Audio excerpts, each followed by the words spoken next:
तो आज की क्लास का हमारा सबसे पहला प्रश्न है, यहाँ बोला गया है हवा चल रही है, इस वाक्य में कौन सी क्रिया है। ठीक, तो यहाँ पर देखिए, यदि हमने बोला आपसे कि हवा चल रही है इस वाक्य में संयुक्त क्रिया है, तो आप बोलोगे कि हाँ सर, इस वाक्य में संयुक्त क्रिया है।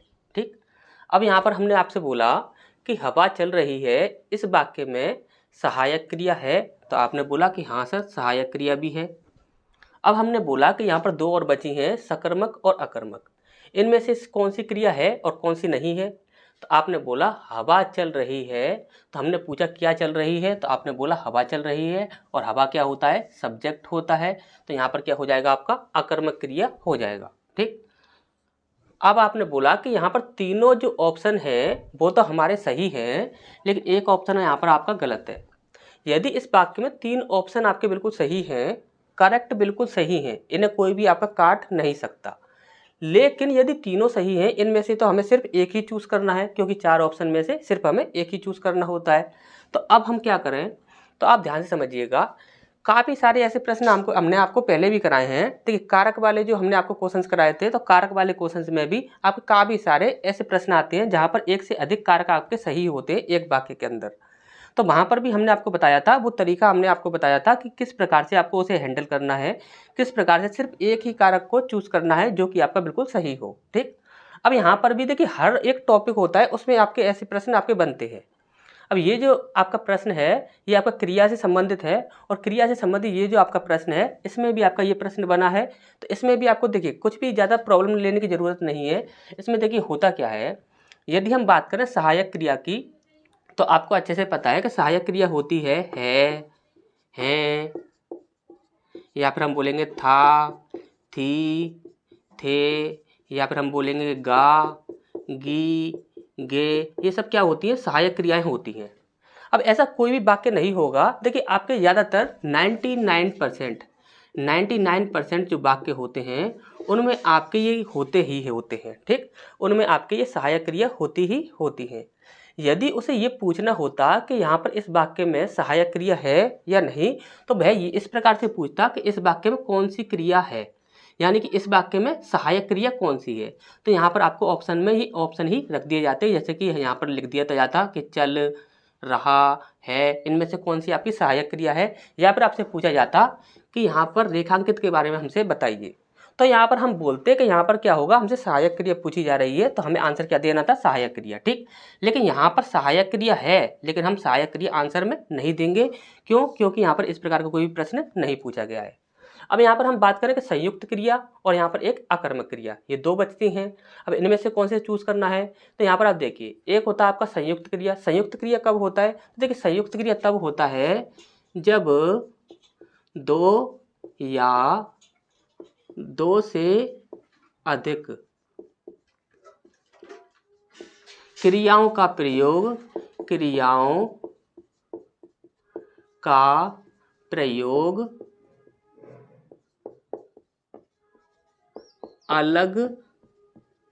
अलग अलग नहीं किया जा सके। हमने बोला कि संयुक्त क्रिया कब होती है, संयुक्त क्रिया तब होती है जब दो या दो से अधिक क्रियाओं का प्रयोग अलग अलग नहीं किया जा सकता हो, उन्हें हमेशा ही एक साथ ही प्रयोग करना हो।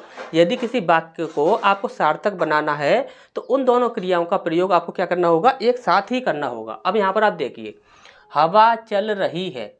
अब यहाँ पर आप देखोगे तो एक है आपका चल और एक है आपका रही। ठीक, ये आपकी दो क्रियाएं हैं, ये तो आपकी सहायक क्रिया हो गई। ठीक, इसे हम छोड़ देंगे। यहाँ पर है आपका चल और रही। अब इस वाक्य को यदि हमें सार्थक बनाना है, तो यदि हम इस प्रकार से बोलें कि हवा चल है, हवा चल है, रही को हमने छोड़ दिया, तो क्या ये सार्थक बनेगा, नहीं बनेगा। इस प्रकार से यदि हमने इसको छोड़ा था, यदि हम इसे छोड़ दें, तो जैसे कि बोले हवा रही है, हमने क्या बोला, हवा रही है, तो क्या ये सार्थक बन रहा है, नहीं बन रहा। तो यानी कि हमें क्या करना होगा कि दोनों क्रियाओं को एक साथ ही प्रयोग करना होगा, तब ये आकर आपकी क्या होगी, संयुक्त क्रिया बनेगी। ठीक, जैसे कि हवा चल रही है, तो यहाँ पर क्या हो गया, ये संयुक्त क्रिया बन गई। ठीक, अब ये संयुक्त क्रिया है तो हम बोलेंगे हाँ बिल्कुल संयुक्त क्रिया है, लेकिन हम इसे भी यहाँ पर चूज नहीं कर सकते। क्यों नहीं कर सकते, तो वो चीज़ आप ध्यान से समझिए। यदि यहाँ पर सिर्फ उसे ये पूछना होता कि संयुक्त क्रिया इस वाक्य में है या नहीं, तो या तो वह इस प्रकार से लिख कर देता कि चल रही, चल रही यह कौन सी क्रिया है। या तो वह इस प्रकार से लिख कर देता, या फिर उसे क्या करना था कि या फिर वो इस प्रकार से देता कि यहाँ पर रेखांकित जो है उसके बारे में हमें बताइए कि रेखांकित में कौन सी क्रिया है। यदि इस प्रकार से पूछा जाता तो वहाँ पर वह संयुक्त क्रिया हमारा सही आंसर हो जाता। लेकिन यहाँ पर हमसे डायरेक्ट ही पूछा गया था, तो हमेशा ही याद रखिएगा कि इस प्रकार से जब कभी भी डायरेक्ट पूछा जाए उसमें आपका संयुक्त क्रिया या कोई और क्रिया भी हो और उसके साथ सकर्मक और अकर्मक ये भी दिए गए हों, तो सबसे पहले आपको सकर्मक और अकर्मक को ही प्राथमिकता देनी है। क्या? सकर्मक और अकर्मक को ही प्राथमिकता देनी है। आप किसी और क्रिया को वहाँ पर प्राथमिकता नहीं दोगे। यदि यहाँ पर इस प्रकार से प्रश्न पूछा जाता कि वहाँ पर आपका अकर्मक क्रिया ऑप्शन में नहीं होता और इसके जगह पर कोई और ऑप्शन होता, इसके जगह पर कोई और ऑप्शन होता, तो वहाँ पर हम बोल देते कि यहाँ पर क्या होगा, संयुक्त क्रिया होगा। ठीक, तो अच्छे से ये चीज़ समझ आ गई होगी। तो यहाँ पर क्या हो जाएगा हमारा सही आंसर, अकर्मक क्रिया। ठीक, हमें यहाँ पर संयुक्त क्रिया नहीं लगाना है। ठीक, अच्छे से समझ आ गया होगा। नेक्स्ट क्वेश्चन की ओर बढ़ते हैं। यहाँ पर बोला गया है किस वाक्य में सकर्मक क्रिया नहीं है, सकर्मक क्रिया नहीं है, नहीं बताना है हमें। ठीक, अब यदि यहाँ पर आप देखिए, ध्यान से समझिएगा, सकर्मक और अकर्मक क्रिया में पहचान करने में यदि किसी को दिक्कत होती हो तो वहाँ पर एक बात समझ लीजिए। आप एक ही तरीका बताएंगे, हम सिर्फ एक तरीका बताएंगे और एक तरीके से ही जितने भी आपके सकर्मक और अकर्मक क्रिया से संबंधित जितने भी आपके प्रश्न होंगे उसमें से एक भी प्रश्न आपका गलत नहीं होगा। अब वो तरीका क्या है, तो वो चीज़ आप ध्यान से समझ लीजिए। आपने काफ़ी प्रश्न ऐसे देखे होंगे सकर्मक और अकर्मक क्रिया से संबंधित, आपसे पूछे भी जाते हैं।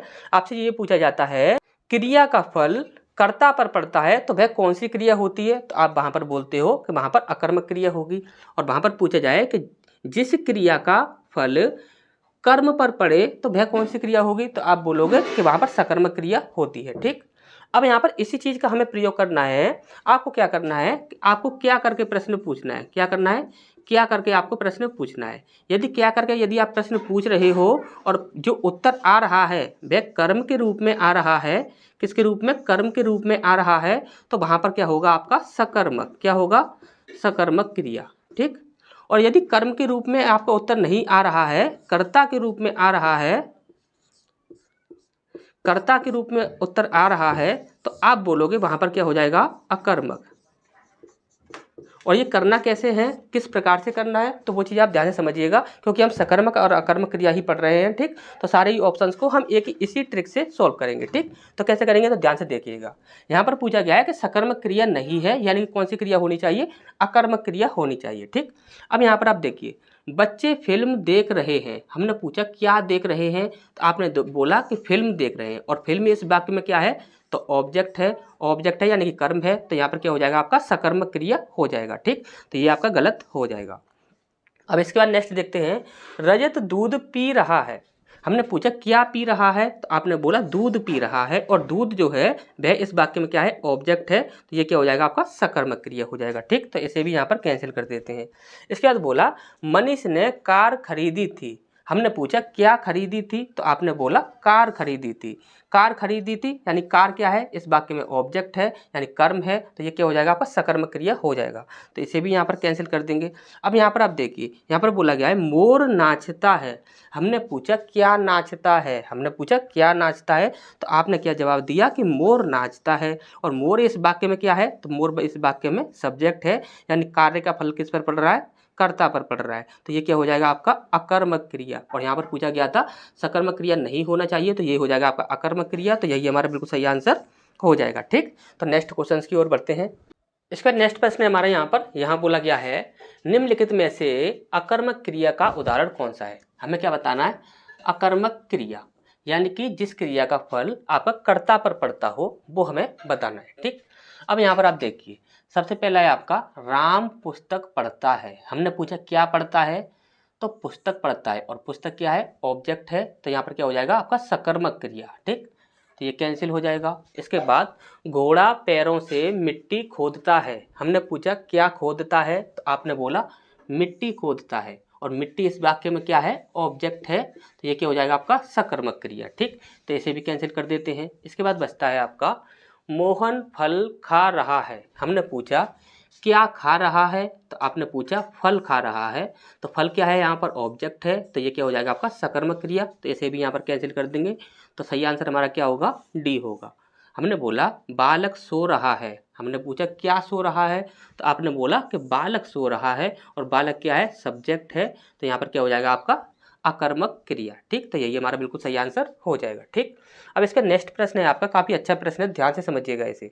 यहाँ पर बोला गया है नीरज गया और नीरज घर गया, दोनों वाक्यों में क्रिया के प्रकार का युग्म कौन सा है। ठीक, दोनों वाक्यों में अलग अलग क्रियाएं हैं, जैसे कि पहला ऑप्शन दिया हुआ है आपका प्रेरणार्थक क्रिया और सकर्मक क्रिया, दूसरा है सकर्मक क्रिया और अकर्मक क्रिया, तीसरा है आपका अकर्मक क्रिया और सकर्मक क्रिया, और इसके बाद लास्ट दिया हुआ है पूर्णकालिक क्रिया और यहाँ पर अकर्मक क्रिया। ठीक, अब यहाँ पर आप ध्यान से समझिएगा, यहाँ पर इस प्रश्न को यदि आपको सॉल्व करना है तो इसमें आप ध्यान से समझिएगा, दिया क्या है, सबसे पहला है आपका नीरज गया।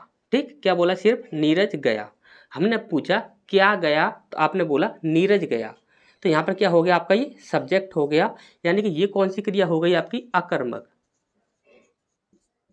क्या हो गई, अकर्मक क्रिया। ठीक, पहले ध्यान से समझिएगा इस प्रश्न को, हम क्या बता रहे हैं उसके बाद देखिएगा। ठीक, इसके बाद बोला गया है नीरज घर गया, हमने पूछा क्या गया, तो आपने बोला नीरज गया, फिर से नीरज पर ही आंसर आ रहा है, यानी कि नीरज क्या है, सब्जेक्ट है, यदि सब्जेक्ट है तो यहाँ पर क्या हो जाएगा आपका अकर्मक क्रिया। ठीक, अब यहाँ पर आप ये मत बोलिएगा बिल्कुल भी कि नीरज घर गया इस वाक्य में ऑब्जेक्ट भी है, तो हमने आपको पिछली क्लासों में काफ़ी सारे ऐसे प्रश्न बताए थे जिनमें ऑब्जेक्ट होगा, फिर भी वहाँ पर क्या होगा कि आपका अकर्मक क्रिया होगा, सकर्मक क्रिया नहीं होगा। काफ़ी सारे ऐसे प्रश्न होते हैं जिनमें आपके ऑब्जेक्ट दिया हुआ हो वाक्य के अंदर, फिर भी वहाँ पर क्या होगा, अकर्मक क्रिया होगा, और ऑब्जेक्ट नहीं दिया गया होगा, फिर भी वहाँ पर क्या होगा, सकर्मक क्रिया होगा। ऑब्जेक्ट वाक्य के अंदर नहीं होगा, फिर भी वहाँ पर सब्जेक्ट, वहाँ पर क्या होगा आपका, वहाँ पर आपका सकर्मक क्रिया होगा। जैसे कि एग्जाम्पल से समझें, तो जैसे कि हम एग्जाम्पल एक देखें, तो एग्जाम्पल होगा जैसे कि मोहन मोहन बजा रहा है, हमने बोला मुझे मोहन जो है वह बजा रहा है। अब यहाँ पर आप देखोगे तो हमने पूछा कि क्या बजा रहा है, क्या बजा रहा है, तो आप बोल सकते हो कि ड्रम बजा रहा है, ढोलक बजा रहा है, बांसुरी बजा रहा है, आप कुछ भी बता सकते हो। अब इस वाक्य में आप देखोगे तो बजाना क्या है, बजाना एक क्रिया है, रहा क्या है, रहा एक क्रिया है, और यहाँ पर है की बात करें तो है एक हेल्पिंग वर्ब, यानी कि ये भी एक क्रिया है। यहाँ पर आपको ऑब्जेक्ट तो कहीं नहीं दिख रहा, यहाँ पर सिर्फ और सिर्फ सब्जेक्ट है, फिर भी यहाँ पर क्या है कि यहाँ पर सकर्मक क्रिया है। क्यों है, क्योंकि यहाँ पर क्रिया का फल किस पर पड़ रहा है। जब कभी भी आपने क्या करके प्रश्न पूछा तो आपने बोला कि बजा रहा है, तो क्या बजा रहा है, तो बांसुरी बजा सकता है, यहाँ पर ड्रम बजा सकता है, ढोलक बजा सकता है, कुछ भी बजा सकता है। यदि बजा रहा है तो कुछ ना कुछ तो बजा रहा होगा। ठीक, तो वहाँ पर क्या हो गया आपका सकर्मक क्रिया हो गया इस वाक्य में। जैसे कि आप बोलते हो कि मोहन पढ़ रहा है, आप बोलते हो, आप क्या बोल देते हो कि पढ़ना क्या होता है, एक सकर्मक क्रिया होता है, लेकिन होता क्यों है, वाक्य में आपका कर्ता हो, सॉरी कर्म हो या ना हो, वह आपका सकर्मक भी हो सकता है, अकर्मक भी हो सकता है, दोनों ही हो सकता है। ठीक, अब आप यहाँ पर इस प्रश्न पर आइए, यहाँ पर बोला गया है नीरज गया, यहाँ पर आपका क्या, हमने पूछा कि क्या गया, तो आपने बोला नीरज गया, तो ये क्या होगी, अकर्मक क्रिया। नीरज घर गया, हमने बोला कि घर गया, क्या घर गया, तो आप बोलोगे कि नीरज घर गया, तो ये भी अकर्मक क्रिया हो गई, यानी कि दोनों में अकर्मक क्रिया है। ठीक, अब यहाँ पर आप ऑप्शंस पर आइए, सबसे पहला दिया हुआ है प्रेरणार्थक क्रिया और सकर्मक क्रिया। ठीक, तो सकर्मक क्रिया तो आपका ये हो नहीं सकता। ठीक, तो ये तो यहाँ से ही कैंसिल हो गया। प्रेरणार्थक क्रिया की बात करें तो प्रेरणार्थक क्रिया आपकी तब होती है जब यहाँ पर कोई भी क्रिया आप स्वयं ना करो, किसी और से करवाओ। जैसे कि हम यहाँ पर बोले कि राम ने सीता से कपड़े धुलवाए, अब राम ने स्वयं कपड़े नहीं धोए हैं, वो किससे धुलवाए हैं, सीता से धुलवाए हैं। जब किसी कार्य को जब किसी और से कराया जाता है, स्वयं नहीं किया जाता, तो वहाँ पर प्रेरणार्थक क्रिया होती है, लेकिन यहाँ पर आपका ऐसा कोई सेंस नहीं है, तो इसे भी यहाँ पर हम क्या करेंगे, कैंसिल कर देंगे। अब यहाँ पर बोला गया है सकर्मक क्रिया और अकर्मक क्रिया। सकर्मक क्रिया बोला गया है पहले वाक्य के लिए, तो नीरज गया, ये तो आपका एक अकर्मक क्रिया है, तो ये ऑप्शन भी आपका कैंसिल हो जाएगा। अब इसके बाद यहाँ पर देखिए, यहाँ पर बोला गया है सी ऑप्शन में अकर्मक क्रिया। अकर्मक क्रिया है, हाँ बिल्कुल अकर्मक क्रिया है। यहाँ पर बोला गया है सकर्मक क्रिया है, ये तो ये बिल्कुल भी सकर्मक क्रिया नहीं हो सकती। काफ़ी लोग इसमें कन्फ्यूज हुए होंगे कि सकर्मक क्रिया होगी, क्यों, क्योंकि यहाँ पर घर दिया हुआ है, घर दिया हुआ है, घर एक ऑब्जेक्ट होता है, तो ये आपका 100% कन्फर्म नहीं होता। हमने आपको पहले ही बता रखा है, पिछली वीडियोस को भी देखिएगा। कभी भी किसी भी वाक्य में कभी भी आप कन्फर्म नहीं कह सकते, यदि उसमें ऑब्जेक्ट है तो आप कभी भी ये नहीं कह सकते कि ये एक सकर्मक क्रिया होगी, ठीक। और यहाँ पर ये क्या है, आपकी अकर्मक क्रिया है। यदि हमने पूछा नीरज घर गया, तो क्या गया, तो आप बोलोगे यहाँ पर नीरज गया। क्या गया, तो नीरज गया। तो नीरज क्या है, सब्जेक्ट है, यानी क्या हो जाएगी, अकर्मक क्रिया हो जाएगी। तो सकर्मक क्रिया नहीं होगी, तो यहाँ पर ये भी ऑप्शन आपका यहाँ पर कैंसिल हो जाता है। अब यहाँ पर आप देखिए दिया गया है पूर्णकालिक क्रिया। पूर्णकालिक क्रिया कब होगी, जब जो कार्य जो है आपने पढ़ाई होगा, जो क्रियाओं के जो भेद होते हैं यदि उसमें ना पढ़ा हो, लेकिन काल के भेदों में आपने पढ़ा होगा। काल के भेदों में आपने पढ़ा होगा, जब कोई क्रिया पूर्ण रूप से कंप्लीट हो जाती है, पूर्ण रूप से कंप्लीट हो जाती है, तो वह पूर्ण काल में आ जाती है। जैसे कि आप यहाँ पर देखोगे नीरज गया, नीरज। अब यहाँ पर हम पूछें कि नीरज गया है या नहीं, तो आपने बोला है नीरज गया, यानी कि कार्य कंप्लीट हो चुका है, क्रिया जो है वह कंप्लीट हो चुकी है। तो वहाँ पर क्या हो गया, एक पूर्णकालिक क्रिया हो गई, ठीक। तो ये तो यहाँ तक आपका बिल्कुल सही है, ठीक। अब बोला है उसने अकर्मक क्रिया है, तो हाँ बिल्कुल अकर्मक क्रिया है। दूसरा वाला जो वाक्य है वो आपका अकर्मक क्रिया के अंतर्गत आता है। तो यहाँ पर सही आंसर हमारा क्या होगा, पूर्णकालिक क्रिया और अकर्मक क्रिया, ठीक। तो नेक्स्ट क्वेश्चन की ओर बढ़ते हैं। इसका नेक्स्ट प्रश्न है हमारे यहाँ पर, यहाँ बोला गया है सकर्मक क्रिया में इनमें से किस पर प्रभाव पड़ता है। सकर्मक क्रिया जो होती है उसमें किस पर प्रभाव पड़ता है। तो यहाँ पर सबसे पहला है आपका कर्ता, दूसरा है आपका क्रिया, तीसरा है आपका कर्म, और चौथा है नोटा, यानी कि नन ऑफ दी एबव, इनमें से कोई नहीं, ठीक। तो यहाँ पर देखिए सकर्मक क्रिया है, यानी कि फल किस पर पड़ेगा, तो फल पड़ेगा आपका कर्म पर। किस पर पड़ेगा, कर्म पर। अगर यहाँ पर होती अकर्मक क्रिया तो हम बोल देते कि कर्ता पर फल पड़ता है, ठीक। अब यहाँ पर सही आंसर क्या होगा, सी होगा। इसका नेक्स्ट देखते हैं, मोहन ने अविनाश को पढ़ाया। मोहन ने अविनाश को पढ़ाया, इस वाक्य में कौन सी क्रिया है। सबसे पहला है आपका प्रेरणार्थक क्रिया, दूसरा है आपका संयुक्त क्रिया, तीसरा है अकर्मक और चौथा है सकर्मक, ठीक। अब हमने बोला देखिए मोहन ने अविनाश को पढ़ाया, हमने पूछा क्या पढ़ाया, तो अविनाश को पढ़ाया। क्या पढ़ाया, तो अविनाश को पढ़ाया। तो अविनाश क्या है, ऑब्जेक्ट है। ऑब्जेक्ट के होगा तो वहाँ पर ऑब्जेक्ट के रूप में यदि आंसर आता है तो वह क्या होता है आपका सकर्मक क्रिया। क्या हो जाएगा, सकर्मक क्रिया। यदि और ऑप्शंस की बात की जाए कि देखिए यदि यहाँ पर ये होता कि मोहन ने अविनाश को पढ़वाया, या फिर मोहन ने अविनाश को उस शिक्षक से पढ़वाया या उस टीचर से पढ़वाया, इस प्रकार से कुछ भी दिया होता तो वहाँ पर हो जाता आपका प्रेरणार्थक क्रिया। क्यों, क्योंकि प्रेरणार्थक क्रिया वह होती है जब स्वयं ना क्रिया करके किसी और से करवाई जाए। मोहन किसी और से यदि अविनाश को पढ़वाता तो वहाँ पर क्या हो जाता आपका प्रेरणार्थक क्रिया हो जाता। संयुक्त क्रिया की बात करें तो संयुक्त क्रिया आपको अच्छे से पता ही होगा, ठीक। जब दो क्रियाओं का प्रयोग एक साथ किया जाता है, उन्हें अलग अलग प्रयोग नहीं किया जा सकता, तो वहाँ पर क्या हो जाएगा, संयुक्त क्रिया, ठीक। तो नेक्स्ट क्वेश्चन की ओर बढ़ते हैं। इसका नेक्स्ट प्रश्न है हमारे यहाँ पर, यहाँ बोला गया है मीरा जोर से हंसी, इस वाक्य में कौन सा क्रिया का रूप है, ठीक। तो यहाँ पर देखिए मीरा जोर से हंसी, हमने पूछा क्या हंसी, तो आपने बोला कि मीरा हंसी, और मीरा क्या है, सब्जेक्ट है। तो यहाँ पर क्या हो जाएगा आपका अकर्मक क्रिया, ठीक। क्या हो जाएगा, अकर्मक क्रिया, ठीक। प्रेरणार्थ क्रिया के बारे में आपको अच्छे से पता है, जब कोई क्रिया किसी दूसरे से कराई जाती है, ठीक। अब यहाँ पर यदि द्विकर्मक के बारे में यदि आपको ना पता हो तो वो चीज़ आप समझ लीजिए। द्विकर्मक क्रिया वह क्रिया होती है जहाँ पर एक वाक्य में दो कर्म होते हैं, लेकिन वो दो कर्म किस प्रकार से होने चाहिए। तो देखिए पहला जो कर्म होगा वह सजीव होना चाहिए। क्या होना चाहिए, सजीव होना चाहिए। और दूसरा जो कर्म होगा सजीव कहेंगे या फिर हम प्राणीवाचक कहेंगे, ठीक। और दूसरा जो होगा वह निर्जीव होता है। क्या होता है, निर्जीव। निर्जीव यानी कि अप्राणीवाचक। यदि हम एग्जाम्पल से समझें तो एग्जाम्पल से आप समझ लीजिए, जैसे कि हमने बोला कि राम ने सीता को 10 रुपए दिए, ठीक। राम ने सीता को 10 रुपए दिए। अब यहाँ पर आप देखोगे तो यहाँ पर एक है आपका ऑब्जेक्ट सीता। सीता क्या है, आपका प्राणीवाचक यानी कि सजीव। तो एक हो गया आपका ये ऑब्जेक्ट और दूसरा हो गया आपका 10 रुपये। 10 रुपये जो है वह क्या है, आपका ऑब्जेक्ट। और कैसा ऑब्जेक्ट है, ये आपका अप्राणीवाचक है यानी कि निर्जीव है, ठीक। तो इस प्रकार से जब कभी भी वाक्य दिया होगा तो उसमें क्या होता है, आपका द्विकर्मक क्रिया होता है, ठीक। नेक्स्ट क्वेश्चन की ओर बढ़ते हैं। तो यहाँ पर बोला गया है बालक इस पुस्तकालय में पढ़ रहा है। बालक इस पुस्तकालय में पढ़ रहा है, इस वाक्य में कौन सी क्रिया है। तो सबसे पहला है आपका संयुक्त क्रिया, दूसरा है सहायक क्रिया, तीसरा है अकर्मक क्रिया और चौथा है आपका सकर्मक क्रिया। तो यहाँ पर आपको अच्छे से पता है कि पढ़ रहा है तो क्या पढ़ रहा है, आप कुछ भी जवाब दे सकते हो, जैसे कि किताब पढ़ रहा है, पाठ पढ़ रहा है, अखबार पढ़ रहा है, कुछ भी जवाब दे सकते हो।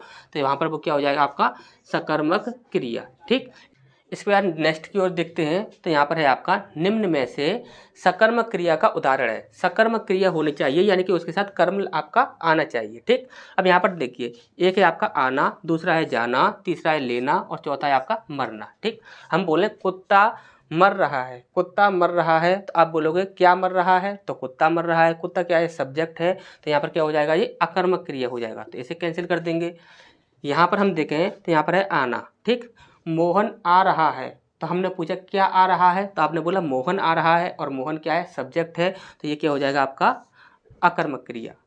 जाना, हमने बोला मोहन जा रहा है, अब आपने पूछा क्या जा रहा है, तो हमने बोला मोहन जा रहा है, तो मोहन क्या हुआ, सब्जेक्ट हुआ, तो ये क्या हो जाएगा अकर्मक क्रिया। ठीक, इसके बाद लेना की बात करें, हमने बोला कि मोहन किताब ले रहा है, या फिर हमने बोला मोहन खाना ले रहा है, मोहन कुछ भी ले रहा है, तो इसी प्रकार से आप जो भी आप बोलोगे कि क्या ले रहा है, तो आप बोल दोगे खाना ले रहा है, किताब ले रहा है, या कुछ भी और बोल सकते हो। तो यहाँ पर लेना क्या हो जाएगा, लेना एक सकर्मक क्रिया हो जाएगा। ठीक, तो यही हमारा बिल्कुल सही आंसर हो जाएगा। ठीक, इसका नेक्स्ट देखते हैं, निम्नलिखित में से उठाना क्रिया का अकर्मक रूप क्या है। उठाना क्रिया का अकर्मक रूप क्या है, तो सबसे पहला है आपका उठवाया, दूसरा है आपका उठाएगा, तीसरा है आपका उठाया और चौथा है आपका उठना। ठीक, अब यहाँ पर आप ध्यान से समझिएगा, काफ़ी इंपॉर्टेंट बात बताएंगे आपको, ध्यान से समझिएगा।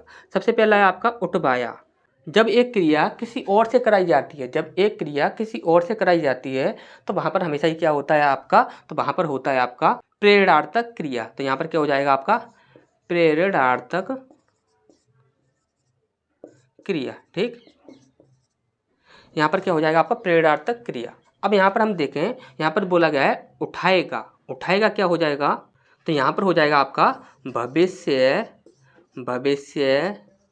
कालिक कृदंत क्रिया। क्या, कृदंत क्रिया, भविष्यकालिक कृदंत क्रिया हो जाएगा। यहाँ पर क्या हो जाएगा, भविष्यकालिक कृदंत क्रिया। ठीक, अब यहाँ पर नेक्स्ट है आपका उठाया, तो ये क्या हो जाएगा आपका, तो ये हो जाएगा आपका भूतकालिक कृदंत क्रिया। क्या हो जाएगा, भूतकालिक कृदंत क्रिया। देखिए जो कृदंत क्रिया होता है वो 3 प्रकार का होता है। सबसे पहला होता है आपका वर्तमान कालिक कृदंत क्रिया। उसमें हम क्या करते हैं, ता ती ते, ये हम किसी भी क्रिया के धातु के साथ हम ता या ती या ते इस प्रकार से रहा रही रहे, ता ती ते रहा रही रहे, इनको हम किसी भी धातु के साथ ऐड कर देते हैं तो वह कहलाती है आपकी वर्तमान कालिक कृदंत। ठीक, अब इसका यदि भूतकाल कृदंत की बात करें तो भूतकाल कृदंत में होता है आपका जब कभी आप किसी धातु के साथ आ या फिर या, ये दोनों प्रत्ययों में से कोई भी प्रत्यय जोड़ देते हो किसी भी धातु के साथ, तो वहाँ पर वो हो जाती है आपकी भूतकालिक कृदंत। ठीक, अब भविष्यकालिक कृदंत में क्या होता है, तो किसी भी धातु के साथ आप क्या जोड़ोगे, गा गी गे। ठीक, गा या गी या गे, इनमें से कोई भी प्रत्यय जोड़ दीजिए किसी भी धातु के साथ, तो वो हो जाएगा आपकी भविष्यकालिक कृदंत। ठीक, अब यहाँ पर पूछा गया था उठाना क्रिया का अकर्मक रूप क्या होगा, तो देखिए उठाना जो होता है यह एक सकर्मक रूप होता है। क्या होता है, सकर्मक रूप होता है। यदि हम पूछें कि उठा रहा है तो क्या उठा रहा है, तो आप कुछ भी बोल सकते हो, जैसे कि आप पेपर उठा रहा है या फिर गिलास उठा रहा है या कप उठा रहा है, कुछ भी आप जवाब दे सकते हो। तो ये क्या है, सकर्मक क्रिया है। उठना एक अकर्मक क्रिया होती है, जैसे कि हमने बोला कि राम कुर्सी से उठ रहा है, तो आपने पूछा कि क्या उठ रहा है, तो हमने बोला कि राम उठ रहा है, तो राम क्या है, सब्जेक्ट है, तो ये क्या हो जाएगा आपका अकर्मक क्रिया हो जाएगी। ठीक, अच्छे से समझ आ गया होगा। नेक्स्ट प्रश्न की ओर बढ़ते हैं। तो यहाँ पर दिया हुआ है जिस क्रिया का फल कर्म पर ना पड़कर कर्ता पर पड़ता है, कर्ता पर जिसका फल पड़ता है वह क्या कहलाती है। ठीक, तो यहाँ पर देखिए एक है आपका अकर्मक, दूसरा है सकर्मक, तो इनमें से कौन सी हो जाएगी, कर्ता पर फल जो पड़ता है वो किसका पड़ता है, तो वह अकर्मक का पड़ता है। किसका पड़ता है, अकर्मक का पड़ता है। ठीक, तो नेक्स्ट क्वेश्चन की ओर बढ़ते हैं। इसका नेक्स्ट प्रश्न है हमारे यहाँ बोला गया है लोग रामायण पढ़ते हैं, इस वाक्य में कौन सी क्रिया है। ठीक, तो सबसे पहला है आपका सकर्मक, दूसरा है अकर्मक, तीसरा है प्रेरणार्थक और चौथा है नोटा यानी कि नन ऑफ दी एबव। लोग रामायण पढ़ते हैं। हमने पूछा क्या पढ़ते हैं, तो आपने बोला रामायण पढ़ते हैं, और रामायण क्या है, ऑब्जेक्ट है इस वाक्य में, तो ये क्या हो जाएगा आपका सकर्मक क्रिया। ठीक, इसका नेक्स्ट है, ईश्वर की कृपा से बहरा सुनता है, गूंगा बोलता है। इस वाक्य में कौन सी क्रिया है। ठीक, तो सबसे पहला है आपका अकर्मक क्रिया, दूसरा है आपका सकर्मक क्रिया, तीसरा है आपका प्रेरणार्थक क्रिया, और चौथा है आपका पूर्वकालिक क्रिया। ठीक, अब यहाँ पर आप ध्यान से समझिएगा, ईश्वर की कृपा से बहरा सुनता है, गूंगा बोलता है। क्रिया करने का कार्य जो भी व्यक्ति करता है, ध्यान से समझ लीजिए, कर्ता किसे कहते हैं, आपको अच्छे से परिभाषा पता होगी। कर्ता वह होता है जो कि क्रिया को संपन्न करता है। जो व्यक्ति क्रिया को करता है उसी को हम क्या कहते हैं, कर्ता कहते हैं। अब इस वाक्य में आप ध्यान से समझिएगा, ईश्वर की कृपा से, ईश्वर की कृपा से यहाँ तक हमें कुछ भी नहीं मिला है। बहरा सुनता है, सुन कौन रहा है, बहरा सुन रहा है, तो ये आपका एक सब्जेक्ट हो जाएगा। गूंगा बोलता है, बोल कौन रहा है, तो गूंगा बोल रहा है, तो ये भी आपका क्या है, सब्जेक्ट है। ध्यान से समझ लीजिएगा, बहरा भी सब्जेक्ट है, गूंगा भी आपका सब्जेक्ट है।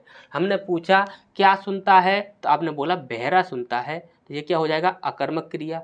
हमने बोला गूंगा बोलता है, तो क्या बोलता है, आप बोल रहे हो कि गूंगा बोलता है, तो ये भी आपका क्या हो जाएगा, सब्जेक्ट हो जाएगा, यानी कि ये क्या हो जाएगा, आपका अकर्मक क्रिया हो जाएगा। जब यहाँ पर दोनों ही अकर्मक क्रिया आ रही है, तो यहाँ पर हमारा आंसर क्या होगा, अकर्मक क्रिया। ठीक, अच्छे से समझ आया होगा। यदि आपको पूर्वकालिक क्रिया के बारे में ना पता हो, तो पूर्वकालिक क्रिया के बारे में समझ लीजिए। ऐसी क्रिया जो कि मुख्य क्रिया से पहले संपन्न होती हो, ऐसी क्रिया जो मुख्य क्रिया से पहले संपन्न होती हो, उसे हम पूर्वकालिक क्रिया कहते हैं।